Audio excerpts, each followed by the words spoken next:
how do you see the ongoing spat between these two countries in the aftermath of Kun Thaksin's visit to Singapore recently? I hate to do this, but I think it is unwise for Singapore to see some advantage from Thailand's problem, because they saw that Thaksin was in need of some help, and they extended help not in a way that would be appreciated by Thai people. And in the present situation, to have Thaksin visit Singapore, obviously to discuss this thing, is not very diplomatic. So Thaksin should have been given a welcome by Deputy Prime Minister Jayakumar. That's what you mean? Yeah, that is not necessary. If you want to meet, there are places where you can meet and talk business. Because I'm quite sure it was in order to talk business that they met. I'm sure you know the Singaporeans better than most people in this region. I mean, what is the reading? I mean, of course, talking business could be one thing, but knowing that such invitation and such reception for Thaksin would draw reaction, strong reaction from Thailand, and the Thai Foreign Ministry made it clear, according to their claims, that they warned the Singaporean government that there would be reactions if Thaksin was received, by the Deputy Prime Minister. But yet the Singaporeans went ahead with it. Well, you see, Singapore doesn't really care about the opinion of its neighbors.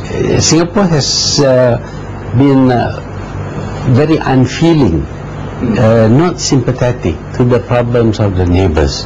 And we have problems with Singapore.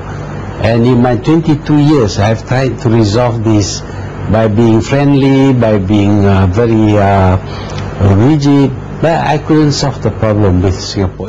Why would Singapore not want to be friendly toward Malaysia? Singapore wants to win. To win? To win. And Singapore believes that the most important thing is what profits Singapore. What others get is not relevant. Profits in what term? In business term or in diplomatic terms? In business term, in diplomatic terms, in every way, Singapore must be tops. And of course, the Thai Foreign Ministry reacted by suspending a high-level visit by Singaporean Foreign Minister. Do you think that was a right reaction on the Thai side? Some people say, well, it was overreaction. Somebody said we should have done more. Well, you know me, I'm very tough on certain things, and if I find that foreign minister in another country says nasty things about my country or does something that is not to the interest of my country, I would react very strongly. Would you have done the same too? It's probable that I would do the same. So how do you think Thailand and Singapore should try to patch up the differences now? Yeah, I think they should, but in a way that is honorable. Who should take the initiative? The Thais believe that Singapore owes it an apology. Well, I think Singapore should apologize, because basically Singapore was interfering in the internal affairs of Thailand, and that is not good. You see, what Thaksin was having, the problem Thaksin had was with Thailand and its people, not with Singapore, but Singapore comes in order to help Thaksin. And I think it worked. And talking about Singapore, in Thailand, people say, if you want to know how to deal with Singapore, you talk to the Malaysians. They always know how to deal with the Singaporeans. So what can you learn from your experience in dealing with Singapore? You get nowhere with them. Either being nice or being tough. They only think of themselves, and they think that you won't be able to touch them. They are beyond any action that you may be able to take. So you are suggesting that Thais should continue to be tough with Singapore. Is that what you're saying? You should try to get what is your right from Singapore, but it's going to be difficult. Singapore is likely to ask you for some concessions here, there and everywhere. Otherwise you will get back what is yours by right. But that is the way Singapore deals with people.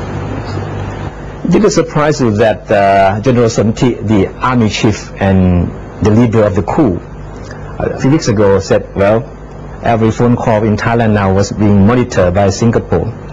I wouldn't be surprised. I wouldn't be surprised because that's the kind of thing they do. You mean they eavesdrop on friends? Yes, they do. They even spy on friends. And that happened to Malaysia too, right? Yeah, one of my political secretaries was removed and detained because he was known to be associated with somebody from Singapore. Of course, Singapore denies. But our police believe that he was passing information.